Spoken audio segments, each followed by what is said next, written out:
कश्मीर के पास सेब है, अखरोट है, केसर है, पश्मीना है और दुनिया के सबसे ज्यादा क्रिकेट बैट बनाने की ताकत भी।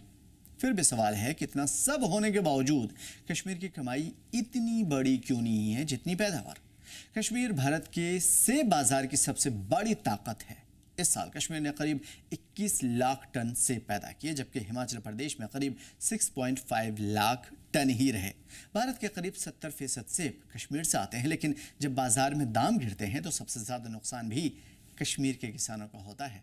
इस साल करीब 1500 रुपए में बिकने वाली सेब की पेटी कई जगह पर 900 रुपए में बिकी, 1100 रुपए में बिकी। यानी पैदावार बहुत ज्यादा है लेकिन कमाई हमेशा के हिसाब से नहीं होती।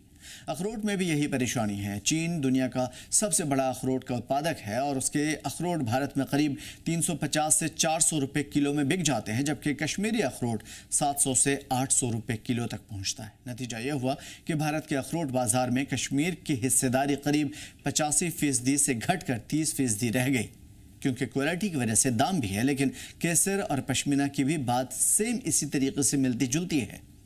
कश्मीरी केसर की कीमत ईरानी केसर से काफ़ी ज़्यादा है। 2020 में जीआई टैग और करीब 411 करोड़ रुपए के नेशनल सैफरॉन मिशन ने इसकी पहचान और बाजार को मजबूत किया था।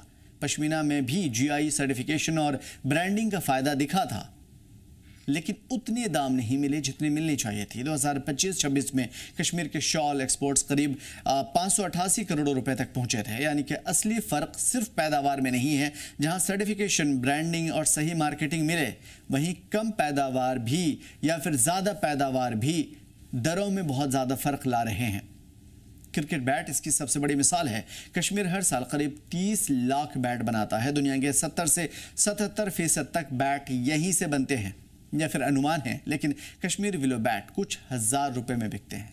1100, 1500, 2000, 3000, 5000, 10,000, जबकि प्रीमियम इंग्लिश विलो बैट लाखों रुपए तक पहुंचते हैं। क्यों? क्या उनकी लकड़ी ज्यादा अच्छी है? ऐसा नहीं है। वजह है क्वालिटी, ग्रेडिंग, सीजनिंग, टेक्नोलॉजी और ब्रांड वैल्यू।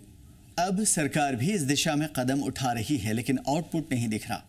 हाई डेंसिटी वाले प्लांटेशन स्कीम के तहत बेहतर सेब की किस्मों के लिए 50% तक सब्सिडी दी जाती है, जिससे पैदावार में 35 से 40% या 45% तक बढ़ोतरी दिखाई दी। नीति आयोग ने एप्पल बेल्ट में कोल्ड चेन बढ़ाने की योजना बनाई और 50,000 मेट्रिक टन नई स्टोरेज कैपेसिटी वाले कोल्ड स्टोरेज बनाने की बात कही गई। लेकिन सबसे बड़ी बात यही रही कि कश्मीर में मेहनत और हुनर की कमी नहीं है, कमी है उस सिस्टम की जो ज़्यादा पैदावार को ज़्यादा कमाई में बदल सके।